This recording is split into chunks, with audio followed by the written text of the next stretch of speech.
وبركاته. وعليكم السلام ورحمة الله. الحمد لله رب العالمين وبه نستعين على أمور الدنيا والدين والصلاة والسلام على أشرف الأنبياء والمرسلين سيدنا وحبيبنا ومولانا محمد وعلى آله وصحبه أجمعين. رب اشرح لي صدري ويسر لي أمري واحلل عقدة من لساني يفقهوا قولي أما بعد. Puji syukur senantiasa kita panjatkan kepada Allah Subhanahu wa taala, tentunya terbaik atas berbagai macam karunia dan nikmat-Nya, terutama nikmat iman, Islam, nikmat sehat, nikmat panjang umur, juga nikmat kesehatan, sehingga dari berbagai macam nikmat ini kita masih diberikan kekuatan untuk melaksanakan kewajiban kita, yaitu sholat subuh secara berjamaah dan dilanjutkan dengan kajian. Salawat serta salam terlebih kita sanjungkan kepada baginda kita Nabi besar Muhammad sallallahu alaihi wasallam, keluarga, sahabat dan umat Islam yang istiqomah dan sunnah-sunnahnya. Mudah-mudahan kita termasuk di dalamnya dan mendapatkan syafaat baginda Rasulullah sallallahu alaihi wasallam di yaumil qiyamah nanti. Amin ya rabbal alamin. Jamaah salat subuh yang dirahmati Allah, kita akan lanjutkan kajian kita yaitu fikih muyassar. Kita bahas pada hari ini yaitu bab 7 tentang sholat jamaah. Bab ini terdiri dari beberapa bagian. Yang kita akan bahas yaitu bagian pertama, keutamaan sholat berjamaah dan hukumnya. Sholat berjamaah di masjid adalah salah satu syiar Islam yang agung. Kaum muslimin telah sepakat bahwa menunaikan sholat lima waktu di masjid termasuk ketaatan yang paling besar. Di antaranya adalah sholat lima waktu, sholat Jumat dan dua sholat Id dan sholat khusuf. Dan perkumpulan yang paling besar dan paling utama adalah perkumpulan di padang Arafah yang mengisyaratkan kepada kesatuan umat Islam pada akidah, ibadah dan syiar-syiar agamanya. Perkumpulan besar dalam Islam ini disyariatkan untuk kemaslahatan kaum muslimin. Di sana mereka menjalin hubungan antara mereka, saling mencari tahu keadaan saudaranya yang lain dan hal-hal lainnya yang penting bagi umat Islam dengan berbagai macam dan sukunya. Sungguh Nabi Muhammad SAW telah mendorong umatnya sholat berjamaah.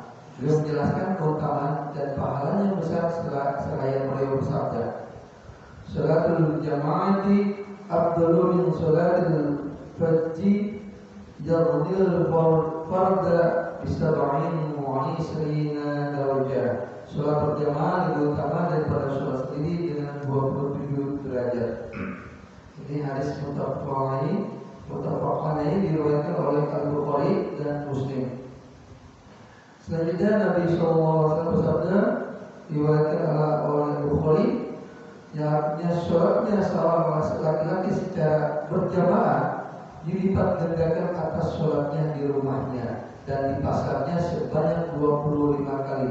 Hal itu bila dia berwudu lalu membaguskan wudunya, kemudian keluar masjid di mana tidak ada yang membuatnya kecuali sholat, maka tidaklah dia melangkah satu langkah melainkan dengannya diangkat satu derajat wudhunya dan dengannya dihapus satu kesalahan darinya. Lalu bila dia sholat, maka para malaikat selalu bersalawat atasnya selama dia di tempat sholatnya. Hukum sholat berjamaah. Sholat berjamaah wajib untuk sholat lima waktu. Kewajiban ini ditujukan oleh Al-Quran dan As-Sunnah. Dalam Al-Quran, firman Allah dalam surah An-Nisa ayat 102, "Wa idza kunta fihim fa aqamta lahum shalawata faltakun ta'ifatun minhum ma'ak." Yang artinya, dan apabila engkau Muhammad berada di tengah-tengah mereka, para sahabatku, lalu engkau hendak melaksanakan sholat bersama-sama mereka, maka hendaklah sekelompok dari mereka berdiri sholat bersama. Dan perintah di sini menunjukkan kewajiban. Karena bila berjamaah diperintahkan dalam keadaan khauf atau takut, maka dalam keadaan aman tentu lebih ditekankan. Di dalam sunnah hadis Abu Hurairah radhiyallahu anhu, dia berkata Rasulullah sallallahu alaihi wasallam bersabda, ya artinya sholat yang paling berat atas orang-orang munafik adalah sholat sholat isya dan sholat subuh. Seandainya mereka mengetahui pahala yang ada pada keduanya, niscaya mereka mendatangi keduanya sekalipun dengan merangkak. Sungguh aku berniat memerintahkan agar sholat didirikan, kemudian aku memerintahkan seorang laki-laki untuk menjadi imam, kemudian aku berdiri akan pergi bersama beberapa orang yang membawa beberapa kayu bakar kepada suatu kaum yang tidak menghadiri sholat, lalu aku bakar rumah mereka dengan api. Ini hadis muttafaq alaih diriwayatkan Al-Bukhari dan Muslim. Hadis ini menunjukkan wajibnya sholat berjamaah karena satu, Nabi Shallallahu Alaihi Wasallam menyifati orang-orang yang berpaling dari sholat berjamaah dengan kemunafikan, sedangkan orang yang menyelisih apa yang sunnah tidak dihitung munafik. Ini berarti bahwa mereka berpaling dari sesuatu yang wajib. Yang kedua, Nabi SAW berniat menghukum mereka atas ketidakhadiran mereka, sedangkan hukuman itu hanya ditetapkan karena meninggalkan sesuatu yang wajib. Hanya saja Nabi SAW dalam hal ini menahan diri atau tidak melakukannya, karena yang berhak menghukum dengan api hanya Allah Subhanahu Wa Taala. Ada yang berkata beliau tidak melakukannya karena di rumah-rumah tersebut ada kaum wanita dan anak-anak yang memang tidak wajib untuk sholat berjamaah. Di antara hadis yang menetapkan kewajiban sholat berjamaah adalah bahwa seorang laki-laki buta dan tidak ada yang menuntunnya, dia meminta izin kepada Nabi Sallallahu Alaihi Wasallam agar dibolehkan sholat di rumahnya. Maka Nabi Sallallahu Alaihi Wasallam bertanya kepadanya, "Astama'u nida'a?" Qala na'am. Qala ajib la ahida. Qala la ajib la ajidahu laka rayda. Rohda. Apakah kamu mendengar panggilan azan? Dia menjawab, ya. Nabi bersabda, penuhilah, aku tidak mendapatkan adanya keringanan bagimu. Sholat berjamaah wajib atas kaum laki-laki, bukan wanita dan anak-anak yang belum dewasa.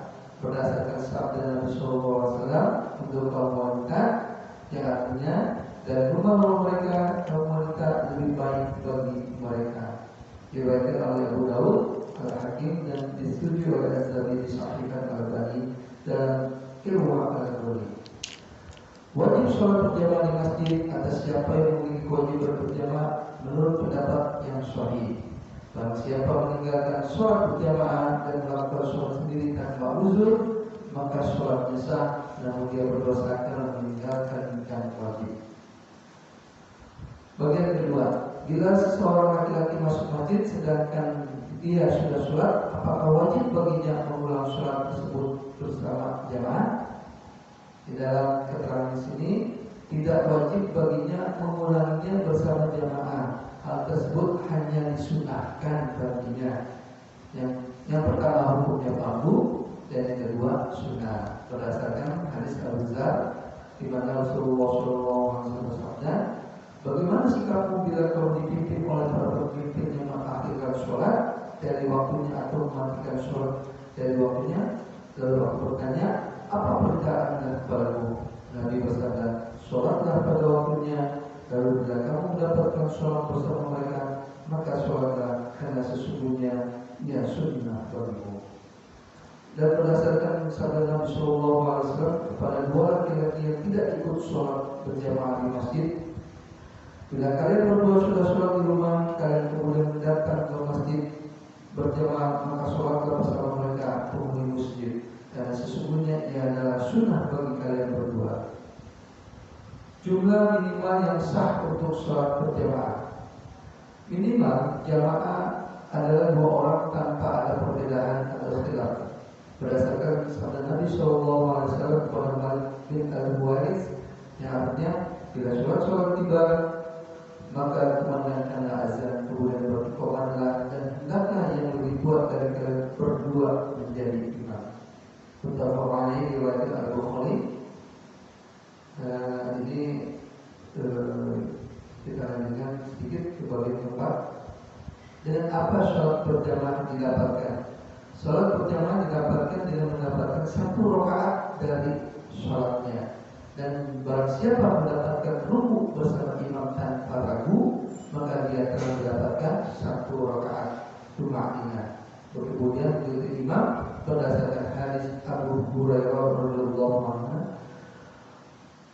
Bila kalian mendatangi sholat sementara kami sedang sujud, maka sujudlah, namun jangan menganggapnya sebagai satu rakaat. Dan barang siapa mendapatkan satu rakaat, maka sungguh dia telah mendapatkan sholat. Diriwayatkan Abu Daud dan Ibnu Majah disahihkan Al-Albani. Alhamdulillah, sudah kita bacakan tentang keutamaan sholat berjamaah. Di sini tadi sudah kita jelaskan membacakan beberapa hadis. Hukum sholat berjamaah adalah wajib untuk sholat lima waktu. Kewajiban ini sudah ditunjukkan dalam surat Al-Quran ayat surat An-Nisa ayat 102. Dan keutamaannya mengapa kita dianjurkan untuk sholat berjamaah, karena pahalanya yang besar. Dalam hadis Rasulullah menyampaikan sholat berjamaah lebih utama daripada sholat sendiri dengan 27 derajat. Selanjutnya mengenai ketika sudah mendengar azan, ada seorang sahabat yang buta dan dia ingin meminta keringanan agar bisa sholat di rumah. Nabi SAW kemudian bersabda kepadanya, apabila kau mendengar panggilan azan dan dia menjawab ya, maka penuhilah, aku tidak mendapatkan adanya keringanan baru. Ini sampai orang buta pun sendiri Nabi tidak memberikan keringanan, sepanjang memang penjelasannya ini begitu besar manfaatnya untuk sholat berjamaah. Kemudian yang terakhir, apabila kita seorang laki-laki masuk masjid sedangkan dia sudah sholat, maka bagi wajibnya mengulang sholat tersebut secara bersama-sama. Ini tidak wajib mengulangnya bersama jamaah karena hal tersebut disunah, sifatnya sunnah. Jadi hukum pertamanya fardu ketika dia ikut berjamaah, ketika dia mau ikut berjamaah kembali itu hukumnya menjadi sunnah. Dan yang terakhir, berapa jumlah minimal untuk dalam sholat berjamaah? Di dalam hadis disampaikan, dijelaskan berdua dan lebih tua dan hendaknya bila sholat sudah tiba maka kemudian azan, selanjutnya qomat dan hendaknya yang lebih tua daripada kalian berdua menjadi imam.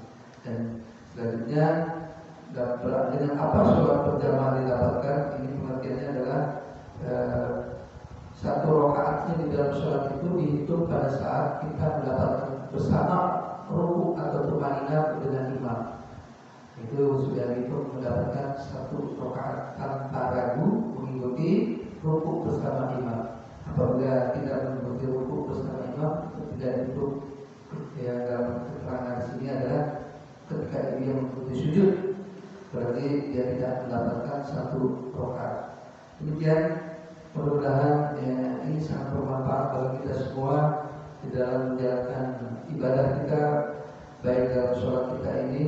Mudah-mudahan menjadi pahala buat kita semua yang hadir dan yang mendengarkan, karena tentunya ini menambah keilmuan kita di dalam melaksanakan ibadah. Kurangnya lebih mohon maaf. Wabillahi taufiq wal hidayah. Wassalamualaikum warahmatullahi wabarakatuh. Waalaikumsalam warahmatullahi wabarakatuh.